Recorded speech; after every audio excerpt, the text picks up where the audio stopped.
È stata la prestigiosa cornice del 500° Teatro Olimpico di Vicenza, opera del Palladio e patrimonio dell'UNESCO, ad ospitare il grande appuntamento sportivo CONI Veneto in Festa, un duplice ed invitante appuntamento in cui si è discusso delle novità e dei progetti per lo sport del futuro, alla presenza di autorevoli relatori e parlamentari, prima di dare inizio alla consegna delle benemerenze sportive, elargite agli atleti veneti che si sono distinti nel vasto panorama sportivo, un'eccellenza tutta veneta. Abbiamo scelto anche una location giusta per lo sport, potevamo con minore fatica e impegno farlo in una palestra oppure in un impianto sportivo, però abbiamo chiesto e abbiamo ottenuto, e voglio ringraziare il Comune di Vicenza, un teatro olimpico che è un patrimonio culturale per dare un segnale: lo sport è cultura, e allora premiare questi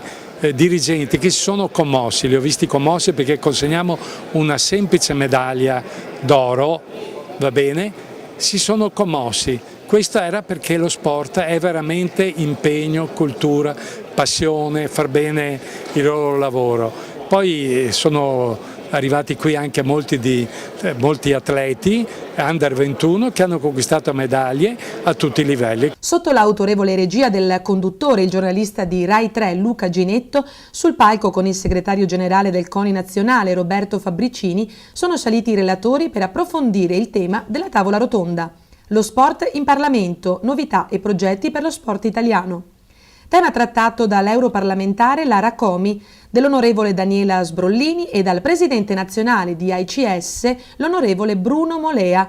che sono stati affiancati anche da Rossana Ciuffetti, direttore della Scuola Nazionale dello Sport di CONI Servizi, che hanno evidenziato alcune importantissime novità sia sul versante di Erasmus Sport, della riforma del welfare nello sport, non dimenticando il sostentamento in primis per lo sport giovanile ed ampliare il concetto di formare i formatori. All'interessante e partecipato dibattito sono intervenuti anche gli assessori della Regione Veneto, Cristiano Corazzari ed Elena Donazzan. Abbiamo approvato anche l'Erasmus per lo sport e questo per noi è una nuova chiave di lettura. Non solo gli studenti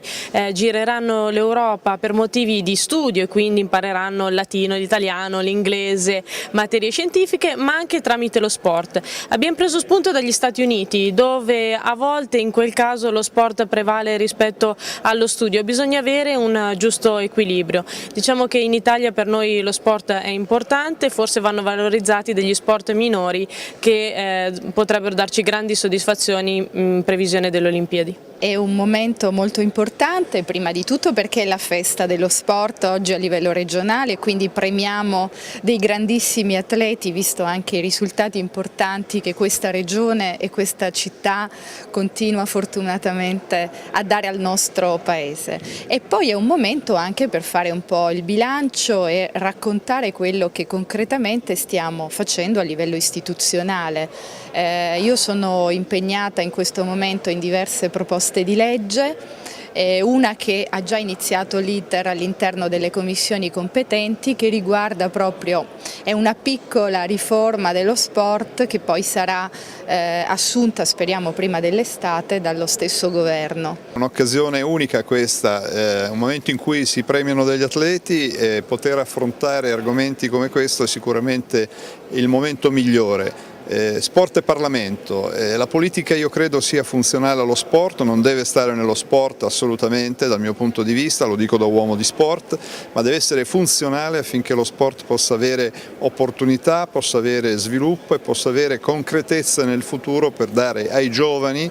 gli insegnamenti che solo attraverso lo sport si riescono a dare. Quanto mai esaustivi gli interventi da parte dei relatori, che hanno anche aperto un proficuo dialogo con il pubblico presente al Teatro Olimpico di Vicenza, prima dell'avvio della coinvolgente cerimonia di consegna delle benemerenze sportive al valore atletico assegnate dal CONI.